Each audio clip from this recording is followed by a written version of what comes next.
देवी मजसी एकवट जे झाले ज्ञाने चोखट तया पुनरावृत्तीची वाट मोडली पुंडलिक वरदा हरी विठ्ठल श्री ज्ञानदेव तुकाराम पंढरीनाथ भगवान की जय। समर्थ सद्गुरु श्री गजानन महाराज की जय। जय जय रघुवीर समर्थ।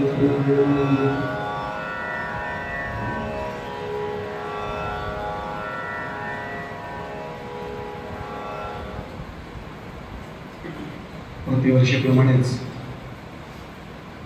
माऊली सभागृहामध्ये प्रशांत जोशी आणि कुटुंबीय आणि भक्त मंडळी यांनी आयोजित केलेला समर्थ सद्गुरू श्री गजानन महाराज यांचा प्रकट दिनाचा उत्सव आणि या निमित्ताने आयोजनात आलेली ही सायंकालीन प्रवचन सेवा, या सेवेला उपस्थित असणाऱ्या आपल्यासारख्या समस्त देवतुल्य मायबाप श्रोत्यांचा प्रथम चरण स्पर्श करतो। कृतीने शक्य नसलं तरी मनाने भावनेने आपल्या सर्वांच्या चरणी साष्टांग प्रणिपात करतो। प्रत्यक्ष रामचंद्रांना पंढरीनाथाला माझे सद्गुरू श्री गजानन महाराज आणि समर्थ सद्गुरू श्री ब्रह्मचैतन्य महाराजांना प्रार्थना करतो की आजची सेवा त्यांनी त्यांच्या चरणी रुजू करून घ्यावी। वैजनाथप्रमाणेच मी मुद्दामून म्हणतो की आज माझं परम भाग्य आहे की महाराजांची भक्त मंडळी आणि त्याचप्रमाणे ज्येष्ठ नागरिक आज आशीर्वाद देण्यासाठी मला उपस्थित आहेत। पुन्हा एकदा आपल्या सर्वांच्या चरणी नतमस्तक होतो आणि थेट निरूपणाला प्रारंभ करतो। मध्यंतरी वैजनाथला सेवा झाली तेव्हा एकंदर मला 4 तास मिळाले होते। आज 1 तासामध्ये आपल्याला ओवीला न्याय द्यायचा आहे। जी ओवी समोर चिंतनासाठी ठेवली ती ग्रंथराज ज्ञानेश्वरीच्या 15व्या अध्यायामधली 320 क्रमांकाची ओवी आहे। देवी मजसी एकवट जे झाले ज्ञाने चोखट तया पुनरावृत्तीची वाट मोडले। आधी शब्दात या ओवीचा पाहूया, पण त्याचा सद्गुरु कृपेने जेवढा अर्थ उलगडता येईल तेवढा प्रयत्न करूया। माऊली असं म्हणतायत, आता हे म्हणलेत माऊली पण मनोगत आहे भगवान गोपाल कृष्णांचं, कारण भगवद्गीतेवरचं भाष्य आहे। त्यामुळे म्हणाले कोण तर भगवान गोपाल कृष्ण। कोणाला म्हणाले? अर्जुनाला म्हणाले। पण मी एक आपल्याला सांगू, ज्या क्षणापर्यंत मला असं वाटतं की त्या अर्जुनाला भगवद्गीता सांगितले तोपर्यंत भगवद्गीता आणि ज्ञानेश्वरी माझ्या उपयोगाचीच नाही। त्या अर्जुनाला सांगण्याची आवश्यकताच उरलेली नव्हती। सख्यबंदी होती, मेवणा होता, ये हृदयसे ते हृदय घालणाऱ्या माऊलींची ओवी आपल्या सर्वांना माहिती आहे। अर्जुनाला सर्वच ज्ञान मिळालं होतं। जे न सांगे वसुदेव पितयासी, जे न सांगे देवकी मातेसी, बलिभद्राला सांगितले वडील बंधू असून ते सगळं गुह्य ज्ञान दिलं कोणाला? अर्जुनाला दिलं होतं। त्याला वेगळी भगवद्गीता सांगण्याची गरज नव्हती। जीवनाच्या कुरुक्षेत्रावर गोंधळलेल्या माझ्यासारख्या अर्जुनाला त्याला निमित्त करून सांगितलेली भगवद्गीता, आणि भगवद्गीता संस्कृत मधली समजली नाहीये म्हणून मग माझ्यासाठी त्यांनी केलेलं हे भाषांतर असा सगळा प्रवास आहे। नेमकी ओवीची सुरुवातच केली शब्दांनी देवी। 1 तासाची मर्यादा असल्यामुळे मी थेट प्रवेश करतो। देवी मजसी एकवट। मी आवर्जून एका गोष्टीचा उल्लेख करतो, संतांच्या प्रत्येक शब्दाचा नवे नवे प्रत्येक अक्षराचा मागोवा घ्यायला। माऊली म्हणाले देवी मजसी एकवट। देवी म्हणजे काय? नेमकं 750 वर्षांपूर्वीचा शब्द आहे। देवी म्हणजे त्याप्रमाणे। देवी मजसी एकवट, जे त्याप्रमाणे माझ्याशी एकवटले, माझ्याशी समरस झाले, माझ्यात मिळून गेले, माझ्यात समरस होऊन मिसळून गेले। आता त्यांचं अस्तित्व वेगळं राहिलं नाही।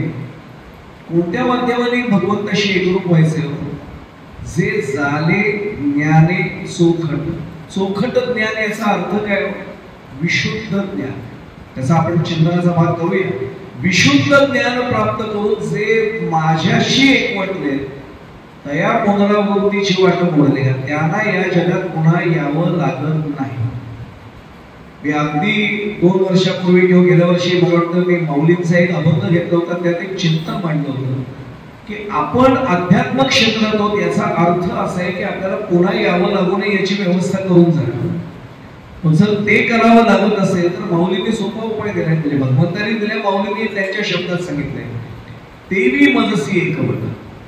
देवी म्हणजे त्याप्रमाणे। एक सांगू, संतांची आता सांगितलं एक एक शब्द महत्वाचे आहे त्याप्रमाणे.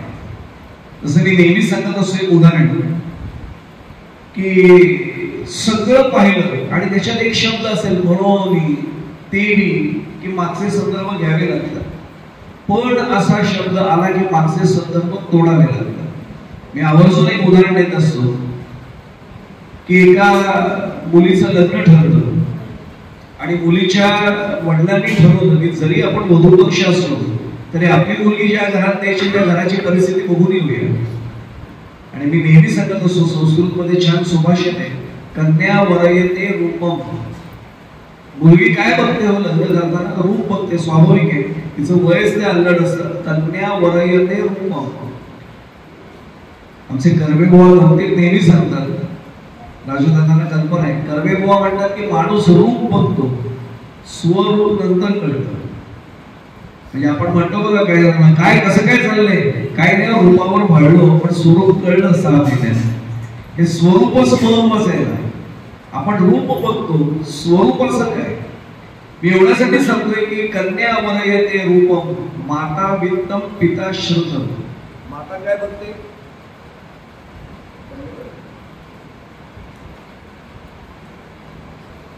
याचं कारण असं आहे, आईला माहिती आपली मुलगी ज्या घरामध्ये जाणार आहे त्या घरामध्ये आर्थिक स्थिती कशी आहे. मुलगी व्यवस्थित राहिली पाहिजे, तिचा संसार नीट झाला पाहिजे, तिला 4 घास रोज मिळाले पाहिजे. साधी गोष्ट. आईची अपेक्षा काय चुकीची? माता वित्तम. अपेक्षा अगदी बरोबर आहे. माता वित्तम, पैसे किती आहेत मुलाकडे, मुलाची आर्थिक स्थिती कशी आहे. पिता श्रुतम, वडिलांना वाटत नाही का मुलाचे पैसे खूप असावे, सासर खूप श्रीमंत असावं, पण वडील म्हणतात त्याही पेक्षा मुलाची कीर्ती कशी आहे, मुलाचं चारित्र्य कसं आहे. पिता श्रुतम.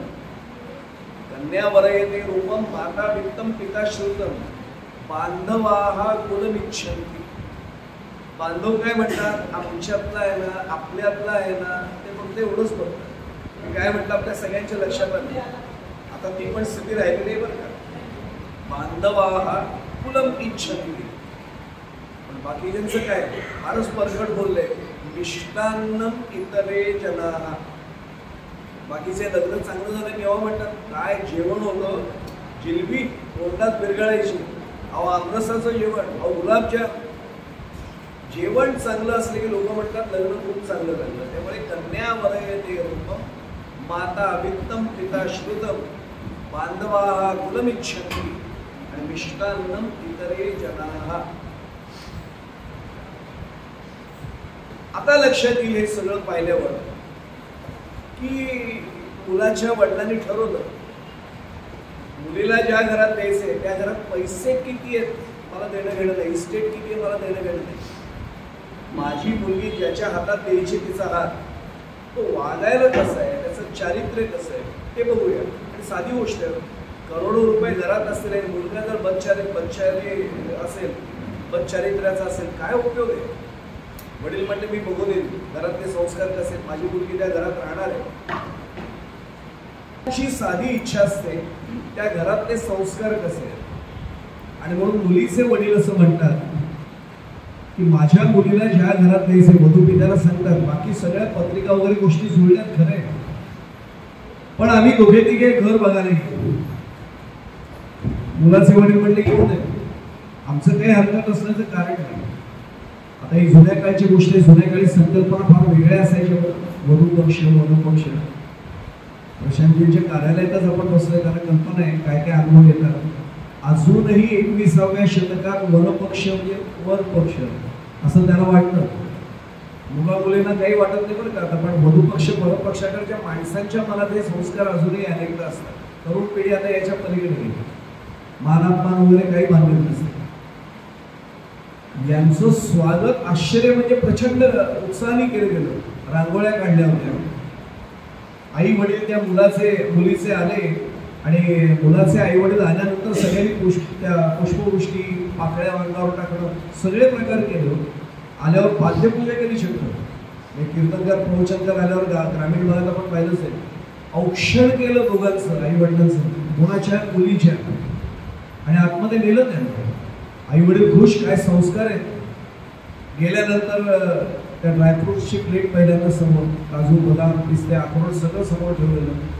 मग छान अशी मूग पाडलेला उपमा समोर, बिया काढलेली लिंबाची फोड तिथे बाजूला, बिया काढलेली अधोरेखित.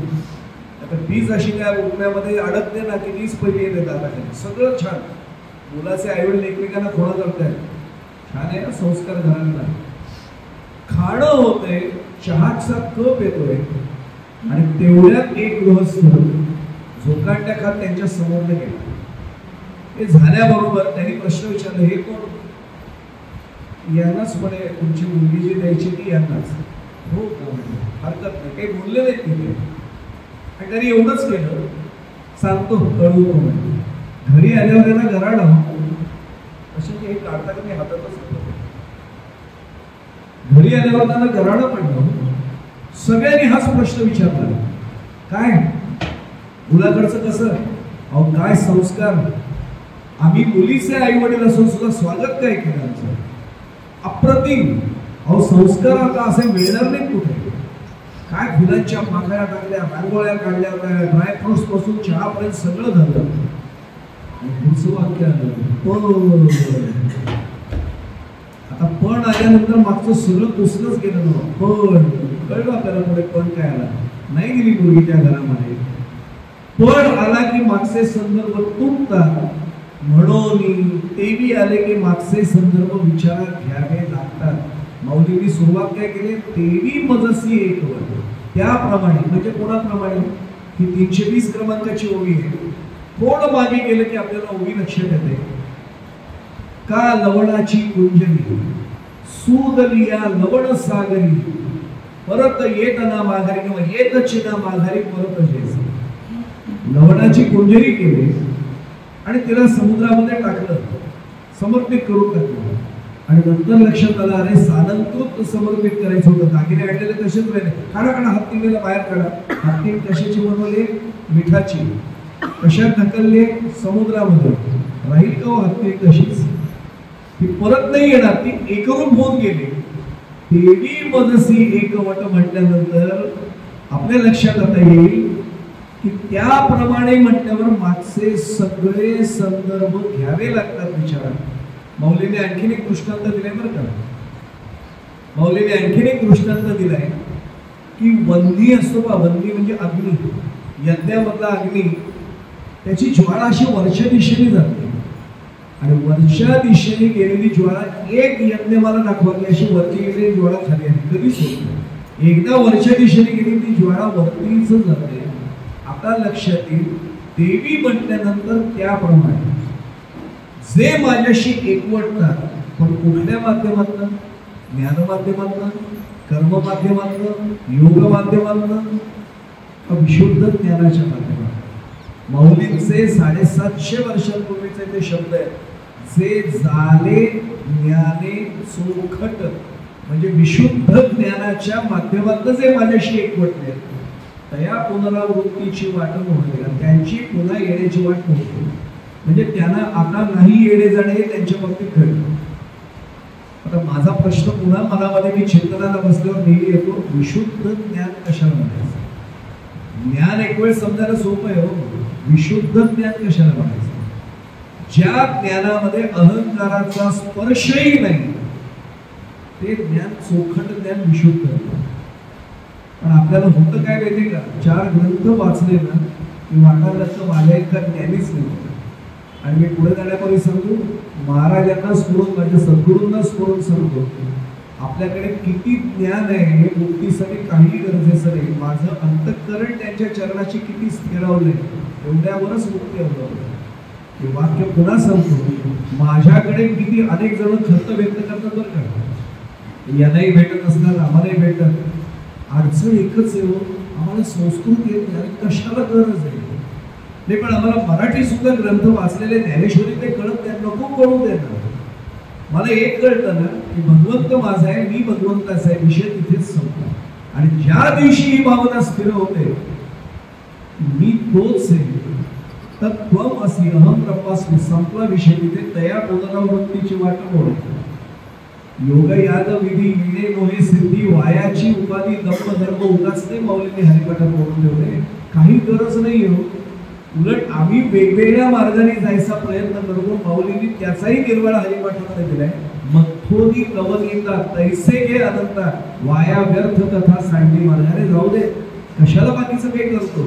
तुला मंथोनी नवनीता, नवनीताचं मंथन करणं म्हणजे ताक घुसळलंय, दही घुसळलंय, ताक तयार झालंय छान, वरती लोणी तरतते, तुला लोणी मी आयता हातावर देतोय, तू कोणाच्या ताकात मग ते ताक कुठल्या यायचं?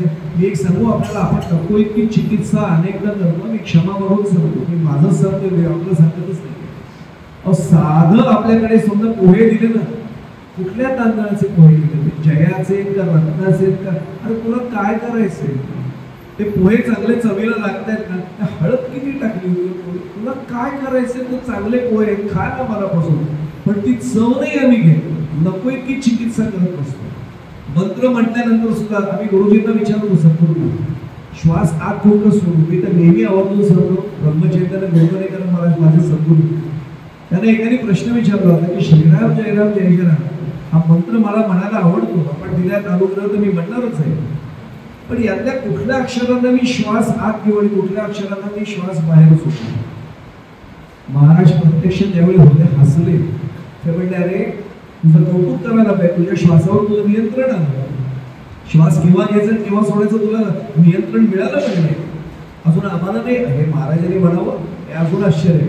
ते म्हणले अरे हे सर्वांना जमत नाही, पण तुला कळायला लागलं श्वास केव्हा घ्यायचा आणि केव्हा सोडायचा. आमचे श्वास केव्हाच रामाच्या ताब्यात येते म्हणते, ते केव्हा आत येतात आणि केव्हा बाहेर जातात कळत नाही. तू कशाला चिंता करतो? तू श्रीराम जयराम जय जयराम म्हण, तुझा श्वास केव्हा बंद करायचा आणि केव्हा चालू करायचा तू बघेल ना राम राय. पण आम्ही नको इतकी चिकित्सा करत असतो. मांडी घालून बसावं, पद्मासन घालावं का सहज अवस्थेत बसावं, खुर्चीवर बसून चालतं का? महाराजांचं वाक्य पुढे जाण्यापुढे सांगतो, देवी मधुसी एक वट चाललंय, त्या साधनेच्या कर्मकांडात नाही अडकायचंय. महाराज म्हणतात पद्मासन घालूनच बसेल असा अट्टहास केला काही वेळाने पायाला रग लागते आणि तुमचा संकल्प राहतो बाजूला आणि लक्ष सारखं पायाकडे जातं, पाय दुखायला लोकच पद्मासन जातं. ते म्हणले सहज अवस्थेत बस आणि नाव घे. महाराष्ट्र सांगायचं नाव घेता घेता उभं राहावं असं वाटतं तर राहा उभा, पण नाव सोडतो. काय करतो याला महत्व नाहीये, नाम सोडत नाही याला सर्वात महत्व आहे. मग देवी मजसी एक वटसे झाले ज्ञाने चोखट असं म्हटलंय. चोखट म्हणजे विशुद्ध ज्ञान, ज्याला अहंकाराचा स्पर्शच झालेला नाहीये, आणि हेच अवघड आहे. मी वैजनाथला एक मुद्दा लक्षात सगळे मांडला होता. एक लक्षात घ्यायचं, ज्ञानातून भक्तीचा उदय होईलच याची शाश्वती रे. मी अत्यंत महाराजांना स्मरून गजानन विजय ग्रंथ समोर आहे, मी अधिष्ठानाला हात लावून सांगतो, ज्ञानातून भक्तीचा उदय होईलच, शाश्वती नाही. एकच उदाहरण सांगतो, मी क्षमा म्हणून सांगतो. ते अधिकाराने मोठे होते पण हरी पंडित, ज्यांच्या घरी जगाचा हरी तावडीने पाणी भरी, त्यांचा हरी फिरतोय दारोदारी. काशीला सुद्धा गेले गुरु करण्यासाठी. ज्यांच्यासाठी श्रीखंड्या म्हणून भगवान गोपाल कृष्ण आले तो, आणि आपण 12 वर्षांची श्रीखंड्याची सेवा बघतो, 36 वर्ष नाथांच्या घरी सेवा केली भगवंत नाही. आणि एवढंच सांगितलं तुझ्या भक्तीचं ओझं झालं. माझ्या बाबतीत उलटे हो, माझ्या भक्तीचं त्याला ओझच होत नाही, माझंच त्याला ओझ होत. कारण मी एक पारायण गेले सांगतो महाराज बाकी काही नाही, थोडं मुलाच्या नोकरीचं चाललंय, मुलीचं स्थळ बघणं सोडून घराची फाईल तुमची जरा बँकेच्या मॅनेजरच्या टेबलावर अडकले बस एवढ्या. महाराज बाकी काही नाही, फक्त 3 गोष्टी. महाराज हसत असतील, अरे या 3 गोष्टीत मागायला तो एक केलं. आणि काही मागणे हे आम्हा अनुचित विधांची रीत जाणत असे आमच्या तुकोबांची ही भक्ती. मी एवढ्यासाठी सांगतोय, विशुद्ध ज्ञान प्राप्त करताना बाकी सगळ्या गोष्टी सोडून द्या. आणि म्हणून मी वाक्य सांगते, ज्ञानातून भक्ती उदय पावेलच असं नाही, पण भक्तीतून ज्ञान नक्की उगवतं, नक्की येतं. मी उदाहरणही देईन. आणि म्हणून तर आपल्याला प्रमाण माहिती आहे, भक्तीची एक पोटी बोध काकडा जो बोध येतो भक्तीच्या पोटातून. कितीतरी उदाहरणं सांगतो. 2 उदाहरण चिकार झाले मला सहज बोलता बोलता आठवले ते सांगतो. आमच्या कल्याण सोनेला डाळ गप्पो म्हटलं जायचं. सज्जन गडावरचं उदाहरण ठेवले आणि सज्जन गडावर इथे बसलेली प्रत्येक व्यक्ती एकत्र नक्की जाऊन झाली. आजही तिथे त्या घागरी ठेवल्या. मी माहिती माझ्या स्वतःबद्दलची देत नाही, पण उपासनी साहेबांना कल्पना आहे, दासनवमी उत्सवात समर्थांची सेवा भेटली होती. दासनवमी उत्सवात आणि त्यांनी सांगितलं, स्वतः भूषण स्वामी होते, बाळासाहेब होते, या ना महाराष्ट्र तुम्ही कुठेही बघायला बघू शकता आतमध्ये. त्यावेळी छाती थोडी फुगली, तेव्हा आपल्याला आत नाही. आणि तिथे नेमके कल्याण स्वामींनी ज्या हंड्यांमधलं पाणी गडावर आणलं होतं ते हंडे रिकामे ठेवलेले, तर आजही ठेवले. हंडे म्हणजे आपल्या घरातले हंडे आणू नका डोळ्यासमोर, आपल्या घरातल्या कळशा डोळ्यासमोर आणू नका, असे मोठमोठे हंडे. की सहज भूषण स्वामी होते, त्यांना म्हटलं अगदी नाव घेऊन सांगतो, स्वामी हात लावू शकतो, हो बघा ना म्हटलं आपण, त्यात काय म्हणतो. ते कपाटात ठेवलेत असतील त्या काचेच्या. सहज त्याने मला कपाट उघडायला व्यवस्था, मला एक म्हणून ते मारायला मी नको तो आगाऊपणा केला, उचलायचा प्रयत्न केला, तो हालेला होता जागेवर.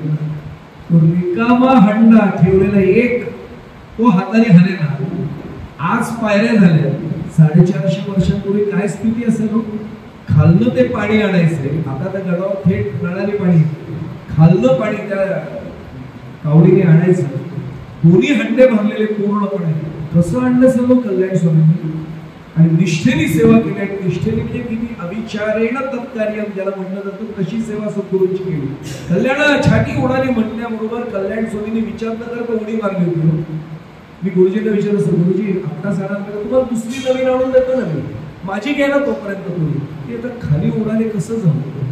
कल्याणा छाती उडाली म्हटल्यानंतर कल्याण स्वामींनी उडी मारली होती. अविचारेण तत्कार्य ही सेवा केली होती. असे त्यांना सुद्धा फक्त प्रसादालाच बसवून गुरुजींच्या समोर डाळगप्पू आहे, बरं व्यवस्थित तब्येतच होती. पुरणपोळ्या रोज नैवेद्य तिथे. समर्थांच्या घरी काय कमी होतं, समर्थच होते. आणि एकाने सारखी चर्चा समर्थांनी ऐकली. दासबोध समर्थ समजून देतात तेव्हा बसत नाही हो कल्याण स्वामी. कल्याण स्वामी समोर बसत नाही हो. समर्थ हसले फक्त, एकदा काही बोलले नाही. आणि अचानक समर्थांनी नाटक केलं. सद्गुरू काय प्रसंग घडवतील ना माहीत नसतं. मी उदाहरण नेहमी सांगतो, गजानन महाराजांचा पारायण ग्रंथाचं केलेले असंख्य लोक आपण कल्पवृक्षाचे तळवटी बसोने मागितलेले गारगोटी किंवा करवंटी हे कधी होऊ नये. आणि विठोबा घाटवळ होताच ना त्या, जसं बाळाभाऊ होता, पितांबर होता, भास्कर होता, तसा हाही होताच ना. प्रत्यक्ष चिंतामणी हातात आला होता, पण नाही केलं. म्हणजे परीस सापडल्यानंतर सुद्धा माऊलींची उभी त्याच्यावरती, परिसाचा खडवा घातला. म्हणजे प्रत्यक्ष परिसाचा डोंगर आम्हाला सापडलाय, पण आम्ही त्या परिसाचा उपयोग काय केलाय, पाया घराचा रचण्यासाठी वापरलाय. काय आश्चर्य वाटतं की नाही बघा, आम्ही चिंतामणी कुंपणासाठी वापरलाय. कळतच नाही ना कशासाठी काय आहे. यांनी मुद्दामून नाटक केलं. अरे ती ओवी आठवत नाही रे दासबोधातली, काय आहे रे. रोज समोर गुरुजींच्या बसणाऱ्या सगळ्यांना त्यांनी तो प्रश्न टाकला. सगळे एकमेकांकडे बघतायत. गुरुजी ती ओवी ना, ती आहे म्हणजे तोंडावरच आहे माझ्या. गुरुजी म्हणतात तोंडावर तर सांग ना. नाही इथे अगदी म्हणजे अशी आहे तर सांग ना म्हणले. बराच वेळ गेला आणि तेवढा कल्याण झोपे आले ना कावडीतलं पाणी घेऊन. सगळे डाळगप्पू चिरवायचे, जरा खायला आलाय फक्त गडावर. अरे कल्याण ते हंडे ठेव जरा इकडे. अरे ती ओवी आठवत नाही रे. कुठली गुरुजी, अमुक अमुक सांगू गुरुजी, आपली आज्ञा असेल तर आपल्या कृपेने येईल म्हणून. आणि पटकन पुढची ओवी सांगितली. काही बोलले नाही गुरुजी, हसले फक्त. आणि सगळ्यांकडे पाहिलं आणि कल्याण स्वामीला फक्त हात असा आशीर्वादाचा धरला.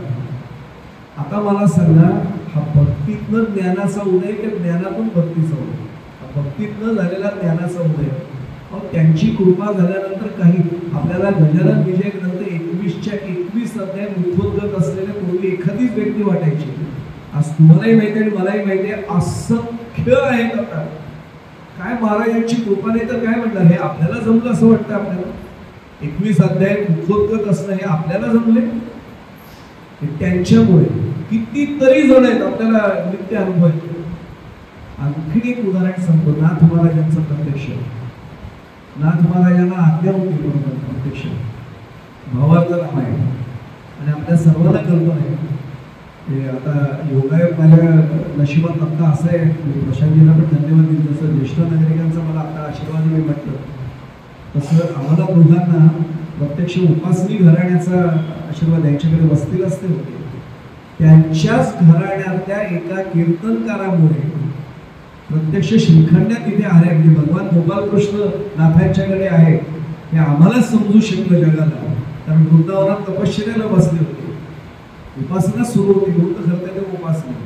आणि हे सगळं झालं आणि नाथांनी भावार्थ रामायण शेवटच्या अध्यायापर्यंत वितरण आले आणि सगळ्यांना निरोप काय भाग्य असेल, प्रत्येकाला पुरणपोळीचा नैवेद्य, प्रत्येकाला दूध खोबरं साखर सगळं मिळायचं.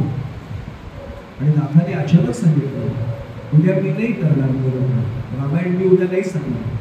सगळे म्हटले गुरुजी असं कसं चालेल, तुमचं ऐकायला तर आम्ही येतो, कोण पूर्ण करणार, रामायण पूर्ण नाही झालं, मी उद्या नाही मी नाही करणार, कोण करणार. आणि पटकन पहिलं गावबा होता त्यांच्याकडे, त्या गावबाला सगळे हसायचे आडाणी म्हणून. आणि खरंच तो कधीच काही करायचा नाही, ते प्रवचनालाही समोर बसायचं नाही, कधी ऐकायला बसायचं नाही. आणि त्याने एवढंच सांगितलं हा गावबा करेल. सगळे हसले, हा गावबा हा रामायण सांगणार आहे, अहो ऐकायला नाही कधी बसला. नाथ महाराज हसले पण ह्या गावबा करायला भक्ती प्रचंड होती. नाथांनी स्वतः हात धरला आणि गावबाला आपल्या जागेवर बसवलं. मस्तकावर फक्त हात ठेवायचे, गावबा रामायण सांगतोस ना, कोणी सुरू करत. आणि भावार्थ रामायण अनेकांच्या घरी काढून पहा, कळत नाही नाथ महाराज कुठल्या उभेला ठरवले, त्यांनी कुठलं गावबाने कुठचं रामायण सांगितलं. आता मला सांगा हा कुठलं उदय, ज्ञानातून भक्तीचा आहे का भक्तीतून ज्ञानाचा उदय? हा भक्तीतून झालेला ज्ञानाचा उदय. याला अहंकार कसा स्पर्श करेल, याला म्हणायचे चोखट ज्ञान. हे चोखट ज्ञान, हे विशुद्ध ज्ञान. एकदा हे ज्ञान प्राप्त झालं की मग भगवंत सांगतात की माझ्याशी तो एकवटलाच सांगतात. गजानन विजय ग्रंथामधल्या 6व्या अध्यायातील 36वी ओळी उत्तम उद्धव आपल्यासमोर करतोय. सगळ्यांना पारायण अनेक वेळा केलेले माझ्यासमोर, कारण मी शब्द बदलायला पाहिजे, पारायण केलेले नाही, त्याचं अनुशीलन आणि अनुकरण करण्याचा प्रयत्न करणारे अनेक साधक आता माझ्यासमोर आहेत. बंकटलालांनी मण्यामध्ये गेलो होतो कणसं खाण्यासाठी, आणि आपल्याला तो प्रसंग सगळ्यांना माहिती आहे. बंकटलाला वाईट म्हटलं, महाराज मी तुम्हाला कणसं खाण्यासाठी आणले आणि काय झालंय, माशा कसल्या तुम्हाला, माशाने दंश केलं. महाराज हसले आणि महाराजांच्या मुखातून काय बाहेर पडलं आम्हाला दासगणू महाराज सांगतात, माशी तरी तोच झाला, तोच आहे माझा पुतळा, पाण्यानेच पाण्याला काय दुखविता येईल. अरे माशी सुद्धा मीच, आणि पाण्याने पाण्याला काय दृष्टांत दिलाय दासगणू महाराज, पाण्याने पाण्याला दुखवता येईल. याला म्हणायचे समरसता, याला म्हणायचे एकवटता. माशी तरी मीच झालो, मोहोळ तेही मीच बनलो, कणसे खाया मीच आलो, कणसे तेही रूपे माझी. एक साधारण पुढे सांगू आपल्याला, हे दासगणू महाराज ते शब्द अनेक वेळा अनेक वर्षापूर्वी वाचतो, तसा अर्थ आम्ही कधी विचारात घेतला. नाथ महाराजांचं मगाशी उदाहरण निघालं म्हणून मी सांगू आपल्याला, काय गंमत होती, किती एकवटता होती, किती समरसता होती. कणसे तेही रूपे माझी, म्हणजे खायला मी जी कणसं खायला आलो ती कणसंही माझीच रूप आहे. माशीच्या बाबतीतही तेच सांगितलं. आणि आता आपल्याला माहिती म्हणून सांगतो, नाथ महाराजांच्याकडे जगाचा नियंता, जगनियंता महाविष्णूचा पूर्णावतार असलेला भगवान गोपाल कृष्ण आलाय प्रत्यक्ष सेवेला. आता माझी स्वतः विचार करताना नेहमी गंमत मला वाटते की आपल्यासमोर मांडतो, ज्या खोडानी ते चंदन उगाळलं जात होतं तो खोड कोण आहे, ते जग तोच होता. ज्या सहाणेवर तो उगाळतोय ते सहाण जग रूपात कोण आहे, तोच आहे. उगाळणारा श्रीखंड्या म्हणजे श्री नाम लक्ष्मी, तिच्या हृदयाचा तो खंड म्हणून श्रीखंड्या. अवघात शब्द नाही येतो, लक्ष्मीच्या हृदयाचा खंड. आपल्याला नुसतं श्रीखंड आहे, काय आम्रखंड श्रीखंड नाही हो. श्रीखंड्या का नाव घेतलं, लक्ष्मीच्या हृदयाचा खंड. मी पुढे जाण्यापूर्वी सांगू, आपण मूर्खपणा करतो, आपण लक्ष्मी हवे म्हणून लक्ष्मीच्या मागे लागतो. न मागे त्याची रमा होईल असे आपल्याला सर्वांना कल्पना आहे. काही न मागती देवा त्यांची करू धावे सेवा, प्रमाण आहे आपल्यासमोर.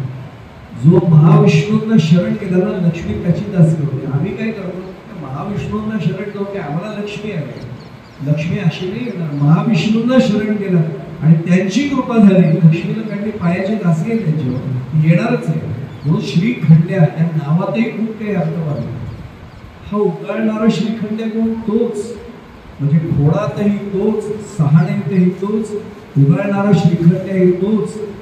ज्यांच्यासाठी उगाळतोय ते नाथ महाराजही तेच, आणि ज्यांना लावायचे चंदन, स्वतःला हे चंदन घासी आपल्याला सर्वांना आर्य माहिती, तोही तोच. फरक कुठे उरलाय याला म्हणायचं चोखट ज्ञान. अगदी सोपे शब्द असतात बरं का, पण आपण ते शब्दांचं एवढा अवलंबर वाजवतो. चोखट ज्ञान म्हणजे नेमकं काय? विशुद्ध ज्ञान. आणि हे जर विशुद्ध ज्ञान खरंच मिळालं ना, ते केवळ आणि केवळ भक्तीत नव्हतं. 4 ग्रंथ वाचल्यानंतर काही मिळेल अशी शाश्वती नाही. हा एक होऊ शकतं, अहंकार माझ्यासारख्याचा नक्की जागा. 21 पारायण गेले 21 दिवसात. हे सांगतो ना ज्यावेळी अशा पद्धतीने मी एकच विचार केला पाहिजे, समर्थ सद्गुरू गजानन महाराजांच्या मनात काय असेल, अरे हा सांगतो 21 पारायण घेणारे त्यांच्या कृपेशिवाय होणंच शक्य. त्यांची कृपा नसेल तर एका जागी बसणं नाही होतं. पारायण कुठून आमची होतं. आणि आपल्या लक्षात असेल की हे चोखट ज्ञान म्हणजे त्यांना डोळ्यासमोर ठेवून झालेलं चोखट ज्ञान आहे. हा त्यातला एक सर्वात महत्वाचा भाग आहे. मी आणखीन एक मुद्दा म्हणून महाराजांच्या संदर्भातच मुद्दा म्हणून दासगणू महाराजांची ओव्या आपल्यासमोर उद्धृत करणार आहे. प्रसंग आठवा. पितांबराला सुरुवातीला भेटल्यानंतर त्यांनी सांगितलं की तो शेजारचा हाड आहे ना, त्यातलं पाणी घेऊन ये.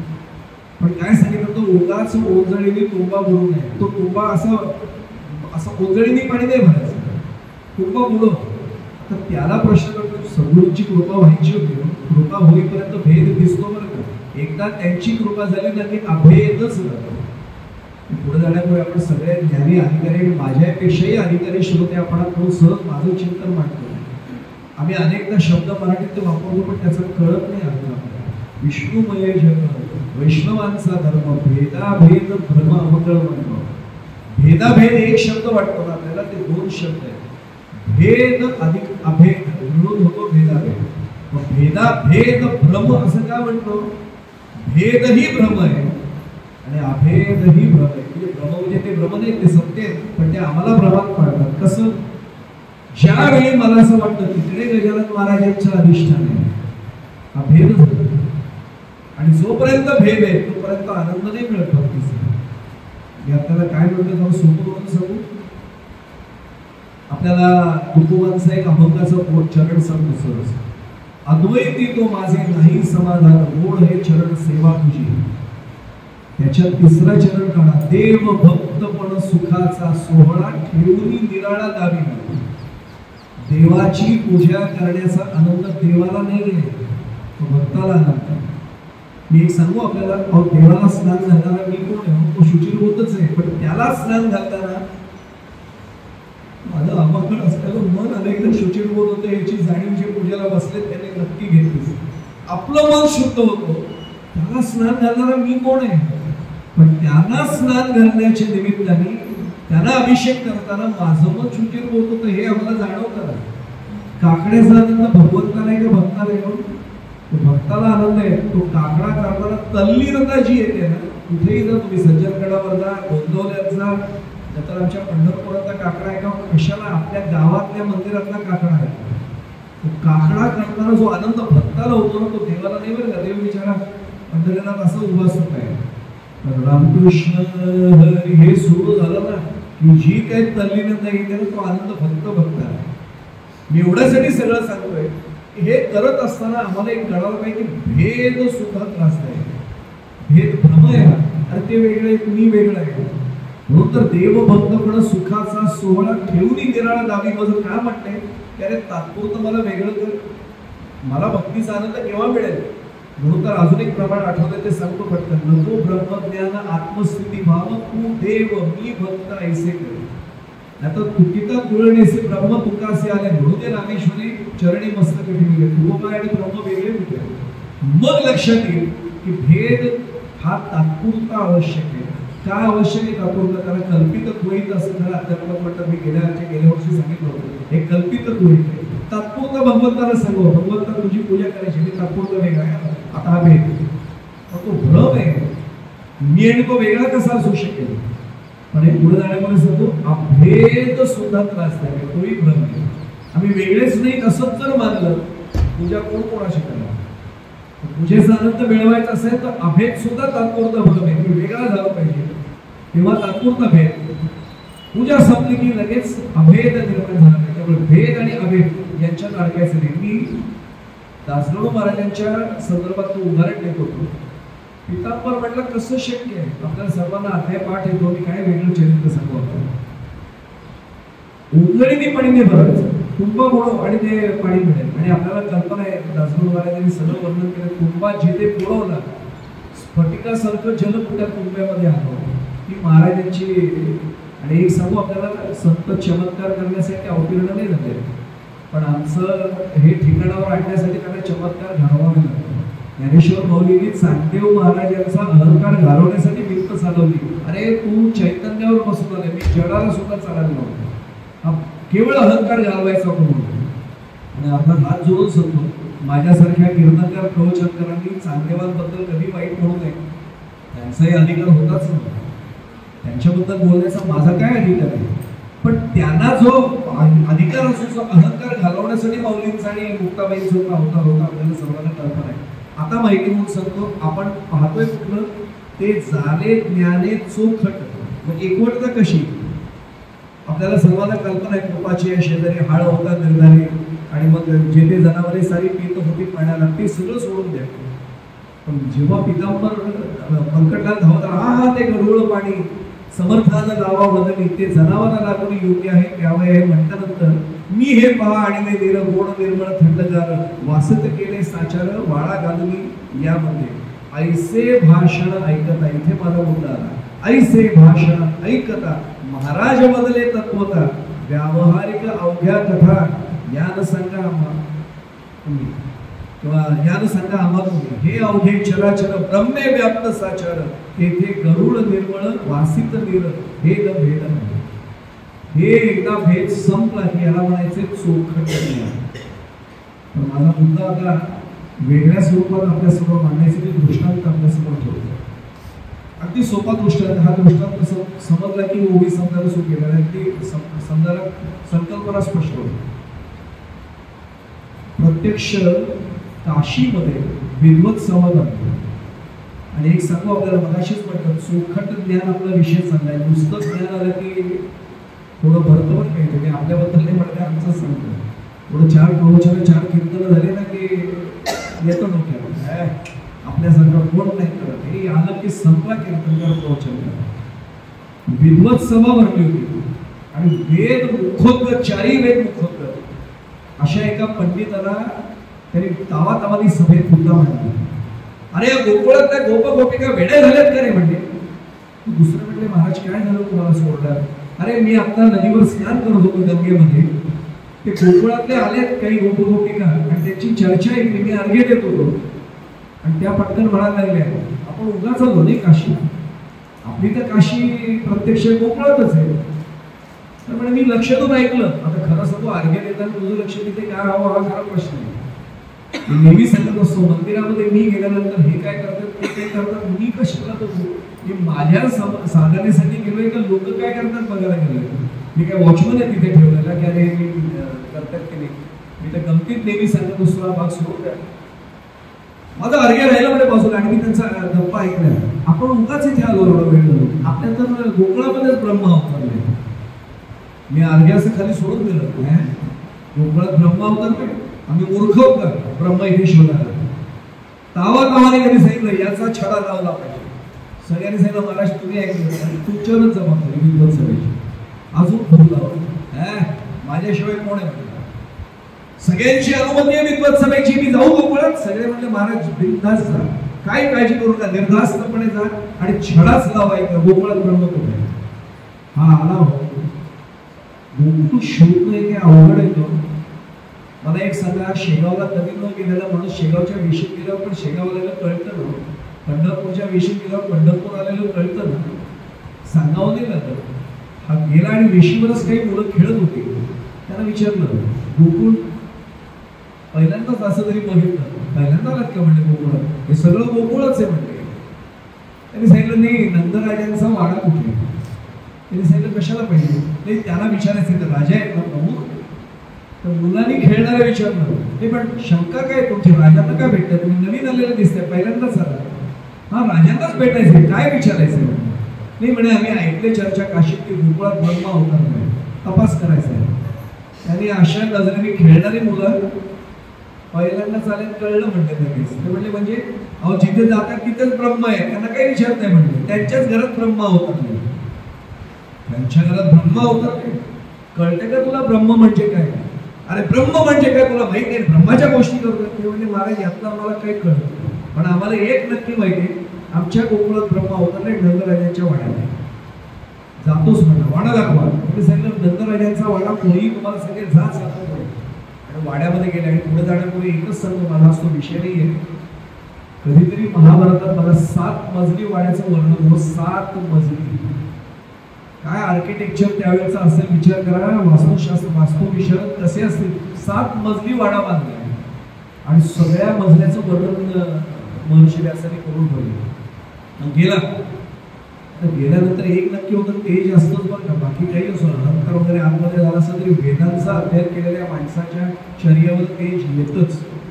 हा गेल्याबरोबर तिथली दासी होती, ती पटकन म्हणली महाराज थांबा इथे जरा. आणि यशोदा मैयाकडे धावत गेले. मैया साधू महाराज आले, कोणतरी गोसावी आहेत, दाढी वगैरे वाढलेली, जटा आहेत, भस्म आहे कपाळावर, त्रिपुंड आहे कपाळावर, कोणतरी साधू महाराज आहेत म्हणजे तेज आहे चेहऱ्यावर. यशोदा मैया भगवंताची आई असली, नंदराजांची पत्नी असेल तरी ती खऱ्या अर्थाने आपल्याला हिंदू संस्कृतीला सनातन धर्माला जाणणारी होती. अतिथी देवो भव. अरे वा, सकाळी सकाळी भगवंत आले आपल्याकडे, थांबा त्याला थांबायचं सांगा. औक्षण केलं, वाद्यपूजा केली, बसायला आसन दिलं पडले आणि सांगितलं बसा महाराज. लांबून धर्मकांड पळणार होते. यशोदा मैया देवाच्या आईला सांगतात लांबून हा नाही, मला नमस्कार करतो म्हणून पदर लांबून नमस्कार करा, स्पर्श नाही करायचा. नाही लांबूनच करते पण आशीर्वाद ठेवा. हा हा आहेत आशीर्वाद. याने प्रश्न विचारला, तुमच्याकडे ब्रह्मा अवतरले असं मी ऐकलं. यशोदा मैयाने असं चेहरा केला म्हणजे बघा, म्हणजे तुम्हाला माहितीच नाही ना. उगाच त्या गोप गोपिका आडाणी हो, ज्याने काही वेदाची एक रुचा वाचली नाही. ब्रह्म म्हणजे काही संकल्पना माहित नाही. तिथे गंगेत स्नान करताना मला सांगतात ब्रह्म अवतरलं. म्हटलं ते काय मला माहित नाही, पण तुम्ही आलाय ते एक काम करा, भोजन केल्याशिवाय इथून जाऊ नका. करीन म्हणले, पण शिधा मला द्या, माझा मी शिजवून, मी परान्न खात नाही, पण मी दक्षिणा ठेवीन आणि शिधा मला द्या पूर्ण, मी स्वतः शिजवेन. ठीक म्हणले. आणि नंदराजांच्या 7 मजली वाड्यामध्ये एक वेगळी स्वतंत्र खोली दिली. पण त्या खोलीत जाण्यापूर्वी तरी सांगितलं महाराज एकच प्रार्थना करते, आलायत लांबून एवढं प्रवासाचा दुग्ध प्राशन करा, दूध प्या. अगदी सोप्या भाषा. लांब ठेवायचा ग्लास, ग्लास नाही आता ग्लास हा माझा शब्द, पेला लांब ठेवा. नंदराजांच्या कुमाच्या वाड्यात होतं का, सोन्याचा वाडगा होता, सोन्याचं तो पात्र होतं आणि त्यातलं गीर गाईचं दूध, जर्सी नव्हते का, गीर गाईचं दूध, आणि ते सुद्धा DDT न फवारलेल्या दुसरीशीत गवतावर वाढलेल्या गीर गाईचं दूध. आणि ते समोर ठेवलं. केशर वगैरे छान, जास्त वर्णन करत नाही कारण डोळ्यासमोर ते पेला सेल करतो. काय सुगंध आहे हो. आपल्याकडे तो कुठला तरी कृत्रिम मसाला टाकल्यानंतर कोल्हागिरीचं दूध सुद्धा आम्हाला आवडतं. इथे प्रत्यक्ष गीर गाईचं दूध आणि ते केशर प्रत्यक्ष मिसळलेलं आणि नंदराजांच्या वाड्यात लांब ठेवलं, लांब ठेवलं आणि यांनी दूध प्यायला सुरुवात केली. 2 घोट प्यायले. काय इतकं तृप्त झाले, सगळं शीण निघून गेला. त्या दुधाचा परिणाम नव्हता, प्रसादाचा परिणाम होता. त्याने 2 घोट प्यायले आणि असं ठेवलं, प्रसन्न वाटलं. म्हणजे हे सगळं दूध संपवलं ना, शिणवताच गेला. म्हणजे 3रा घोट घेण्यासाठी ग्लास तो पेला उचलला आणि लक्षात आलं कोणतरी गुडघा हलवत्या. गुडघा का हलवतं ते आपल्याला कळेल. गुडघा हलवला असा सटकन बघितलं, दूर दूर दूर अंगात आलेलं बाळ होतं, उष्णता नाही आणि असा असा गुडघा हलवतो. गुडघ्याला काय धरलं ते आता कळेल. आपण पटकन म्हणतो तुमचा मेंदू काय पहिला संकेत दिला होता आणि यांनी माणूस आलाय ना, गुडघा हलवतोय त्याचा. यांनी एवढंच पाहिलं, आले बाळा लबाडा, कोण आहे तुझं हवं का, अरे कोणी आहे का, ते बाळ रांगणात आले, बाहेर जाईल. बाळ म्हणते सगळ्यांना जागेवर आणण्यासाठी चालू आहे. तुम्हाला काय सांगतोय बाहेर जाईल म्हणून. सगळे बाहेर जाणारे त्यांना हा धर्मसंस्कार पदार्थ आहे संभवावी होते, हसतात पण काही ओळख नाही दिली करून. याने कोणाचे तुला दूध हवं का, 9 लक्ष गाई स्वतःच्या आणि गोकुळातल्या सगळ्या गाई नमून त्यांच्या. त्याला हा विचारतो दूध हवं आहे का म्हणून. तू काही बोलला नाही, त्याने एवढंच विचारलं तुम्ही कोण आहे. बोबडे बोलून गोवाचे शब्द ऐकू नका. त्या बाळाचे निरागस बोबडे बोल आला डोळ्यासमोर. कृष्ण कन्हैया आहे आमचा. तुम्ही कोण आहात. अरे मी पंडित आहे पंडित, ती तुमची उपाधी झाली, पण तुम्ही कोण आहात याला कळायला पाहिजे. एवढं छोटं बाळ हे शब्द वापरतो, ही उपाधी झाली पण तुम्ही कोण आहात. अरे माझं नाव अमुक अमुक, ते तुमच्या देहाचं नाव गेलं, पण तुम्ही कोण आहात. अरे मी वेदशास्त्र संपन्न आहे, ते तुमचं कर्म झालं. अरे मी वेद शिकवतोय, ते तुमचं कर्म झालं, तुम्ही कोण आहात. अजून ठिकाणावर नाही आलं. मायेचा पडदा एवढा भयानक आहे ना, आणि मी नेहमी सांगतो माया वाईट नाही बरं का. भगवंताने निर्माण केलेली माया वाईट, भगवंताने निर्माण केलेलं काहीच अपवित्र असू शकत नाही. फक्त देवाला सांगता आलं पाहिजे, सद्गुरूंची कृपा पाहिजे, त्या पडद्यात आणि आवरणात अडकायचं नाहीये, तिथनं सटकायचं. तुम्ही पुन्हा विचारलं, पण तुम्ही कोण आहात. अरे मी तुला सांगतो मी अमुक, ते तुमच्या देहात. अरे दिसत नाही का, आता हा वैतागाला सोडत दिले, दिसत नाही का तुला हाडा मासाचा माणूस बसलाय, गुडघा हलवतोय माझा, अरे हा बघ मी.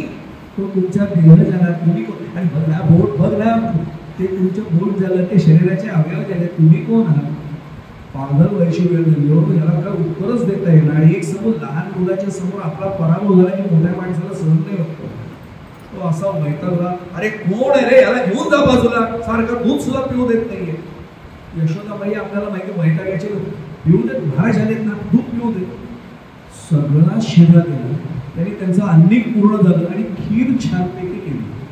आणि खीर केल्यावर तो नैवेद्य समर्पित डोळे भेटले आणि एवढंच म्हणले, श्री ब्रह्मानमस्तु नरसद ब्रह्मानमस्तु. डोळे उघडून बघतात तर खिरीचं पातेलं रिकामं. आणि खीर कोणी प्यायली म्हणली. ते बाळ तिथे त्या उंबरट्याच्या बाजूला बसवत, आणि कृष्णाचा एरवी सुद्धा आपण ती प्रतिमा बघतो ना इथे उठाला. आणि एक सांगू पुढे हात जोडून, ज्या घरामध्ये, आणि माझ्याशी अधिकारी अनेक इथे व्यक्ती बसल्या त्या सहमत होते, मी गजानन महाराजांना स्मरून सांगतो, मी अनेकांना हा उपाय नागपूरला दिला आणि तो खरा झालाय. ज्या घरामध्ये विनाकारण असं काहीतरी उदास वातावरण असतं ना, किंवा काही नाही, सगळं आहे, म्हणजे आर्थिक विवंचना नाहीये, माणसं एकमेकांची तरी सुद्धा नाही प्रसन्नता वाटतात, त्या घरामध्ये बाळकृष्ण त्या तो रांजट ठेवलाय किंवा ढेरा ठेवलाय आणि लोणी इथे थोडं लावलाय आणि असं हसतोय, हे प्रतिमा लावून ठेवा. बघा तुम्ही काय दिसतो अनुभव. सगळ्यांचा अनुभव असा आहे, त्या घरात प्रसन्नता येतेच. असं कारण नका मला विचारू, माझा अधिकार नाही, पण ती येतेच. आणि हा बसल्यावर इथे खीर लागली, ते पुरावाच देतो, मीच खाली म्हणून. अरे तुला घरात मिळत नाही का रे, नैवेद्य दाखवलं का मी प्रत्यक्षात अचत ब्रह्मार्पण वस्तू म्हटलं, तू घेतलंस. अरे कोण आहे रे, या मुलाला सांगा. यशोदाबाईने सापड दिली, आणि त्यांचं होतं ना, तो नैवेद्य होता ना, ठेव ना तिथे. महाराज क्षमा करा, तुम्हाला दुसरं देते, पुन्हा शिरा दिला. दुसऱ्यांदा तेच. आता हे वैतागले. यशोदाबाईया म्हटली, तुला कळत नाही का. अरे त्यांनी हे स्वतःसाठी केलंय, मी काय करू आहे. ते मनात देतात आणि पुन्हा म्हणतात तू का खाल्लं. ते म्हणतात तुला कोणी दिलंय. तुम्ही काय म्हणता, त्याच्यात ब्रह्मार्पण वस्तू मला दिल्यानंतर मी नाही खाणार तर दुसरं कोण खाईल. त्या क्षणाला अहंकार गळून पडला आणि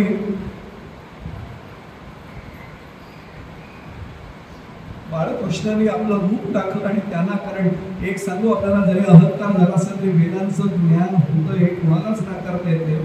वाया नव्हती गेली वर्ष, उभे राहिले प्रत्यक्ष भगवान गोपालकृष्ण. जसं 8 वर्षाचं बालक वसुदेव देवकीला दर्शन दिलं होतं कारागृहात, आणि मग देवकीने सांगितलं की अरे माझी वात्सल्याची भूक भागवायची, मग पुन्हा छोटं रूप केलं. त्याला काय करतो वागवतो, अन्यथा करतो शक्ती आहे. स्वरूप दाखवलं आणि सांगितलं तुला ब्रह्म जाणायचं होतं ना. अरे ते ब्रह्म बाहेर नसतं, आत असतं. हे समजण्यासाठी पुस्तकी ज्ञान नको, ते चोखट ज्ञान हवंय, ते विशुद्ध ज्ञान हवंय. असं एकदा ज्ञान झालं की माऊली ग्वाही देऊन सांगतात. माऊली जे भगवान गोपालकृष्णच सांगतात ना भगवद्गीतेचं, त्याच्यावर वाच्य माऊलींचं आहे की देवी म्हणजे त्याप्रमाणे देवी मजसी एकवट, जे झाले ज्ञाने चोखट तया पुनरावृत्तीची वाट मोडली. त्यांची पुनरावृत्तीची वाट मोडली जाते, त्यांना या जगात पुन्हा यावं लागत नाही. आणि एक सांगू, प्रकट दिन महाराजांचं आहे. काय मागायचं, मंगला गाडी मागायची, मागायचं एवढंच, तुमच्या चरणांशी आता एकदा ठेवा बस. आता नाही येणे जाण्याचे तुकोबाराय म्हटलं एवढंच घडलं. कशाला यायचंय पुन्हा. हा यायचं असेल ना तर तुकोबांसारखं या. घेईन मी जन्म याचसाठी देवा, तुझी चरण सेवा सावा. आम्ही नेहमी होतो, घेईन मी जन्म याचसाठी देवा, नवीन मनला बांधवाय, नवीन गाणी घ्यावं, खूप अडचण होतं. तुकाराम महाराज म्हणाले एकीकडे किती वेळा जन्म यावे नित्य व्हावे फजित, पण एकीकडे लगेच म्हणतात तुका म्हणे गर्भवासी सुखे घालावे आम्हासाठी घाल जन्माला, काही हरकत नाही, पण कुठे हरिदासाची घरी मज उपजवा जन्म आहे. हरिदासाच्या घरी जन्म होणार असेल ना पुन्हा यावं. आता आम्ही काय म्हणतो टाटा बिर्ला अंबानींचे घरी मज उपजवा जन्म हरिदासाच्या घरी जर जन्म होणार असेल ना महाराज बिनधास्त जन्म दिला. कारण तिच्या आल्यावर काय होणार आहे हरिभक्तीशिवाय घडणारच नाही. आणि एक सांगू अनेकांचा फार मोठा गैरसमज मी सांगता करतोय पण सांगतो अनेकांना आपण सांगतो की काही नाही बाकी काही नाही स्वर्ग सुख मिळालं पाहिजे, स्वर्गात जाण्यात काहीही ठेवलेलं नाही.